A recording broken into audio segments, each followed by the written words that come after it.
Eh ben bonjour, hein, décidément on n'en finit pas avec cette affaire iranienne, hein. Donc là aujourd'hui on va se focaliser sur cette histoire de Boeing, hein. À l'heure où je vous parle, on n'en sait rien. Par contre, ce qui est intéressant à relever, c'est encore une fois leur technique d'intox, quoi. Ce qu'ils n'ont pas pu obtenir par un tapis, la phase qu'ils ont perdue après la réplique iranienne, qu'elle ait été concertée ou pas, en tout cas il y a eu une réplique iranienne. Donc ces gens-là, Trump et ben, tout le système qu'ils représentent, de toute manière, hein, un système de menteurs, c'est le système Hollywood, c'est le système du mensonge, c'est le système de la post-vérité, c'est je t'invente une réalité, et si je te la raconte suffisamment, ça devient une réalité, et je te l'impose, c'est ce qu'ils font, hein, que ce soit pour l'histoire, la politique ou le cinéma, tout est mélangé chez eux, hein. Image, magie, hein. Donc là, ils se sont dit, tiens, on va aller emmerder les Iraniens, puisque bizarrement, il y a un avion qui est parti de Téhéran, un avion de ligne qui partait en Ukraine avec 63 Canadiens, beaucoup d'Iraniens, c'est important de le préciser, puis des Ukrainiens aussi, euh, aurait eu des problèmes moteurs, serait revenu, puis bon, se serait écrasé. On a des vidéos, hein, de l'avion, il y a des choses. Bon, bah, qu'est-ce qu'ils ont trouvé à faire, ces gens, encore une fois, parce que c'est de nous dont ils se moquent. C'est de nous dont ils se moquent. Ils veulent même pas un consentement de notre part. Ils veulent juste qu'on ne dise rien pour qu'ils puissent faire leurs petites affaires. Donc ils se sont dit, tiens, on va accuser l'Iran. Puis comme d'habitude, moi j'ai toujours cru qu'en Occident, il y avait la présomption d'innocence. Et là, on accuse, et puis eux, il leur suffit d'accuser, ça marche. Ils ont déjà réussi leur coup, on se pose des questions. On ne devrait même pas les écouter. Ils n'ont aucune preuve. Je vous rappelle que les bases, les bases américaines qui ont été touchées, peu importe la nature de la réplique, peu importe s'il y a eu des morts ou pas, c'est pas le propos dans cette vidéo, c'est des missiles sol-sol, trajectoire parabolique, partis d'Iran certes, mais ils sont pas partis de Téhéran, ils sont pas partis de la zone d'où est parti l'avion de ligne, ils sont pas partis de la zone qu'il allait traverser. C'est des missiles sol-sol, c'est pas le dernier cri.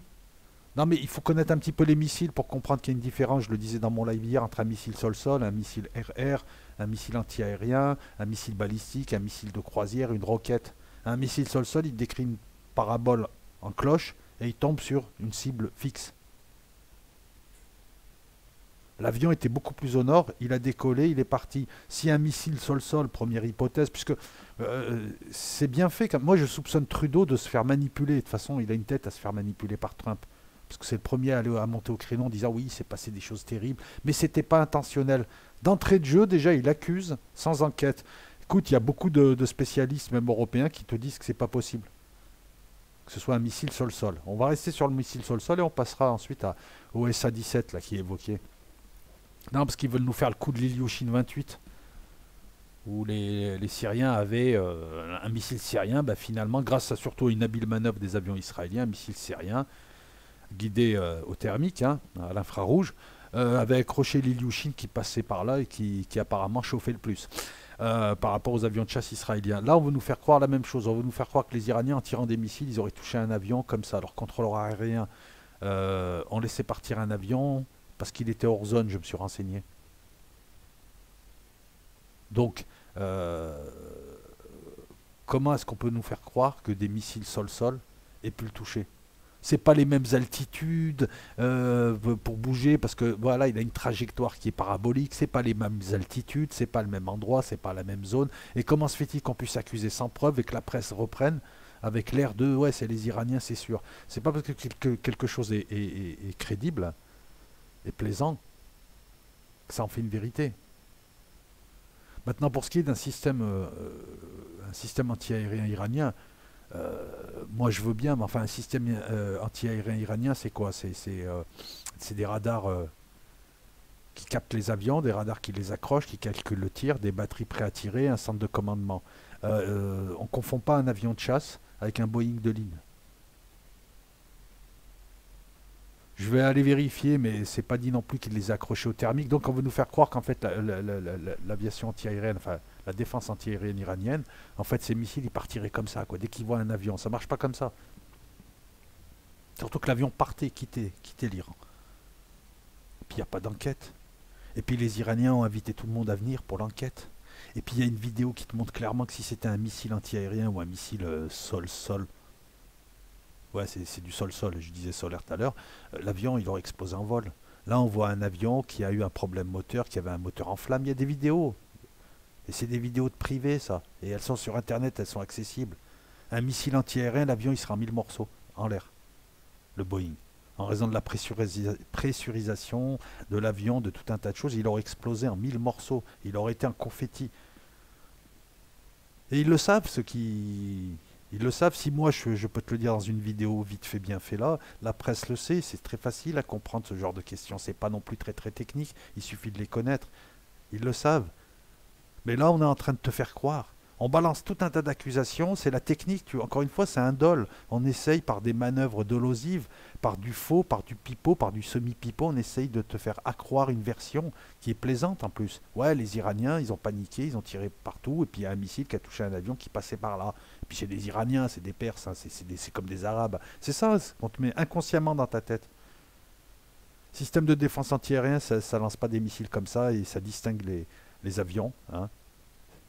Et c'est pas comme ça que ça marche. Il y a des vidéos qui te montrent clairement que l'avion il a un problème moteur en flamme, ça arrive souvent. Après il y a une coïncidence, mais excuse-moi, il y a eu un tremblement de terre aussi en Iran, ça veut dire quoi? Que les Iraniens ont lancé un missile en direction du centre de la Terre et parce qu'ils ont cru qu'il y avait un avion américain que ça a fait trembler. Attends, tu vois aussi, on pourrait inventer une histoire. Ils ont fait péter une bombe atomique souterraine, en cachette, tout en lançant des missiles. Ils se sont dit ça se verrait pas. Le problème c'est que sur un plan sismique, lorsque tu fais des essais souterrains, ça se voit. Tu vois, je peux te raconter n'importe quoi. Je peux te mettre des éléments de vrai, des éléments de comme là, et des éléments de faux, et te faire croire à la fin qu'ils faisaient des essais nucléaires aussi. En Occident, c'est pas la présomption d'innocence. Les gars n'apportent aucune preuve et ils jouent avec des yaka. Il faut que...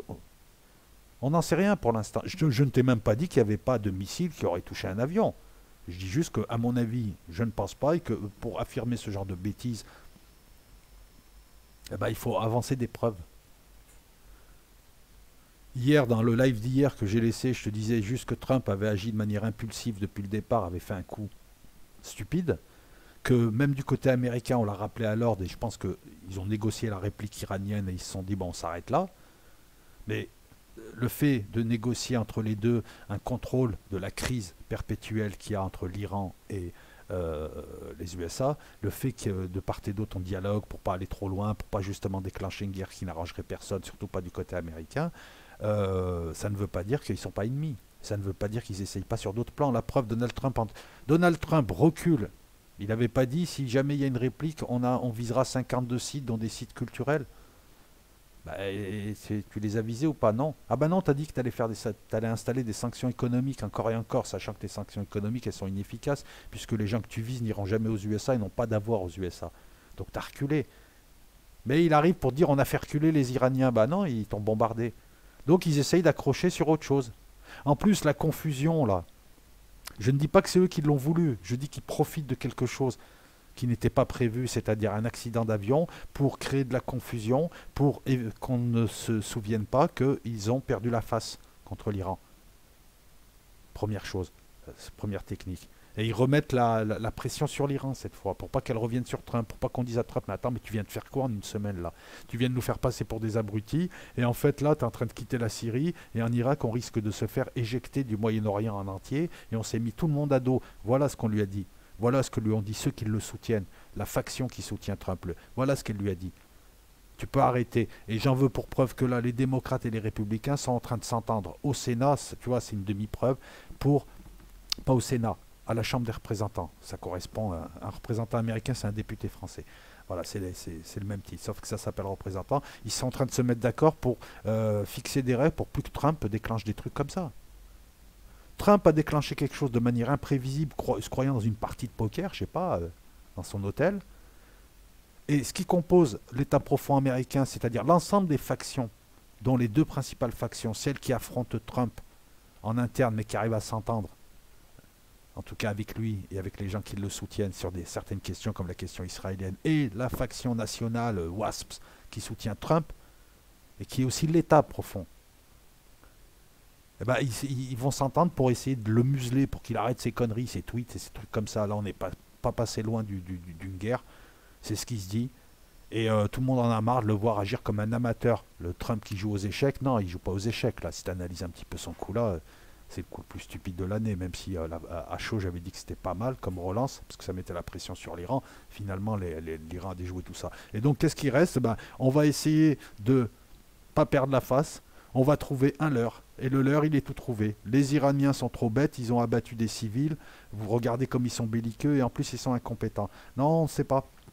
On ne sait pas, c'est sûrement pas un missile sol-sol. Là, je viens de voir un petit peu dans la presse même un Suisse, hein, même des responsables de l'aviation civile qui disent que c'est pas possible, qu'ils y croient pas, que pour eux c'est un accident, que c'est une coïncidence. Les Iraniens ont invité Boeing, venez faire l'enquête. Vous parlez, vous nous accusez, pourquoi vous enquêtez pas d'abord? C'est vrai, hein, ces dernières années, maintenant, on juge le type. Non, le type est condamné.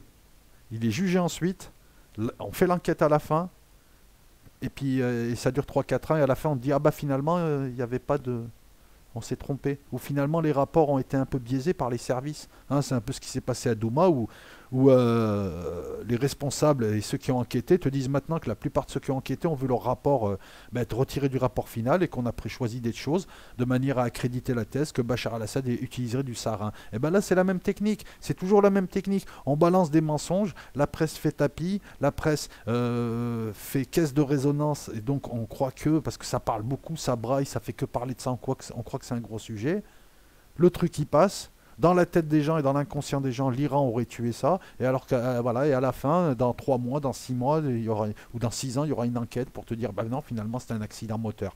Là, la chance qu'on a, c'est qu'il y a des vidéos qui te montrent clairement un avion en détresse, cet avion en détresse qui s'écrase. On le voit, et on voit surtout un incendie moteur. Voilà, on voit pas. S'il avait pris un missile, il serait en 1000 morceaux. Là, c'est un incendie moteur. ISNA, l'aviation civile iranienne, ouvre ses portes à tout le monde, donne tous les documents qu'il y a à donner. Donc, attendons au moins qu'il y ait l'enquête. Ça commence à bien faire. Ces histoires où, je te dis, on condamne le type, on bombarde. Non, enfin, si ça avait été la Syrie, ils auraient bombardé d'abord, enquêté ensuite. On se demande sur quoi ils auraient enquêté, vu qu'ils bombardent avant pour effacer les traces. Et à la fin seulement, on se serait aperçu que finalement, c'est pas tout à fait ça. Et puis à la fin, ils écriront un livre dans 10 ans pour te montrer que finalement, ils nous ont menti. Et ils font toujours comme ça. Pendant que toi, tu es sur un pipeau d'il y a 20 ans, le 11 septembre, eux, ils ont déjà 20 pipeaux d'avance.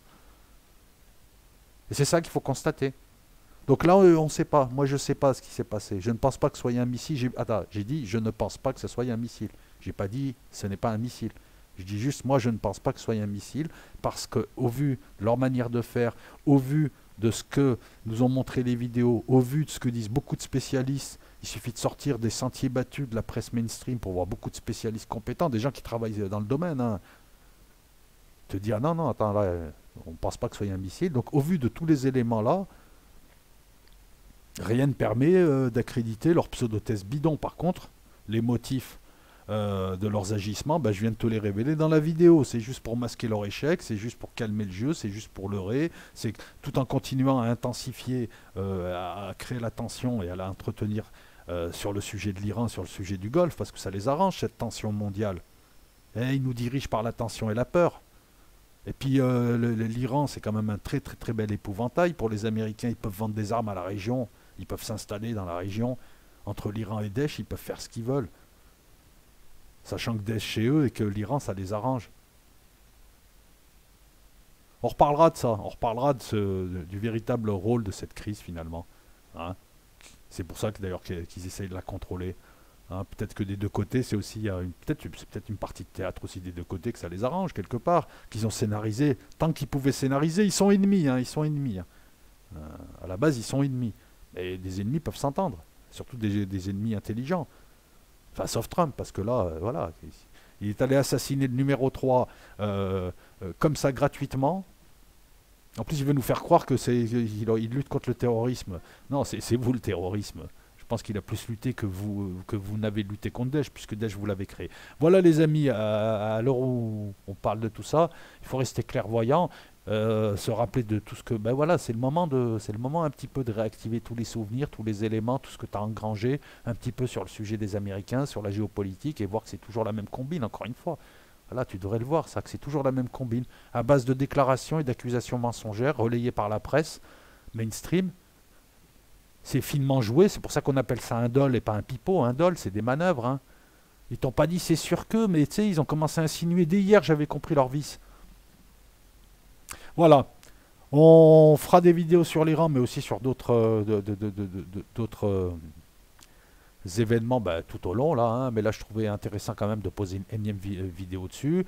Un live va venir, peut-être samedi, ouais, peut-être samedi ou dimanche, un live aussi où on fera un résumé de géopolitique et où je vous parlerai un peu mieux de l'Iran, parce que j'ai reçu un témoignage de quelqu'un euh, qui est un ami iranien, qui est fonctionnaire en Iran, qui ne pourra pas témoigner, hein, mais qui a des choses à nous dire, et puis c'est des choses qui contredisent ma version et qui sont très intéressantes. Donc je pensais que c'était, je pensais intéressant de vous exposer moi sa version, parce qu'ils ne veulent pas monter, même si la personne qui m'a communiqué tout ça, c'est un des abonnés, donc voilà, c'est pas un abonné imaginaire, j'invente rien. Et puis on fera aussi, je pense, des vidéos sur les différentes armées. Bon, il y a une vidéo que je prépare là actuellement sur Patreon. Aujourd'hui, je viens de poser une vidéo sur Patreon, mais je poserai une vidéo sur les forces et les faiblesses de l'armée algérienne, puisque c'est à la mode, puisqu'il y a la Libye, Haftar, tout ça, tu comprends. Donc je vais faire une petite étude un petit peu sur l'armée algérienne et vous dire ce que moi j'en pense. Donc ça sera sur Patreon, même si je mettrai le teasing sur Los Locos. C'est sur Los et sur Patreon en ce moment, je mets des vidéos d'économie. Voilà les amis, donc vous vous faites une idée, vous avez un élément supplémentaire pour votre analyse, à savoir ma vidéo. Je pense que d'autres vont en parler, mais à un moment donné, voilà, il est peut-être intéressant d'aller voir mes vidéos sur les missiles. Lorsque je parle des missiles balistiques, des missiles de croisière, il serait peut-être intéressant d'aller voir un petit peu ce que j'en dis.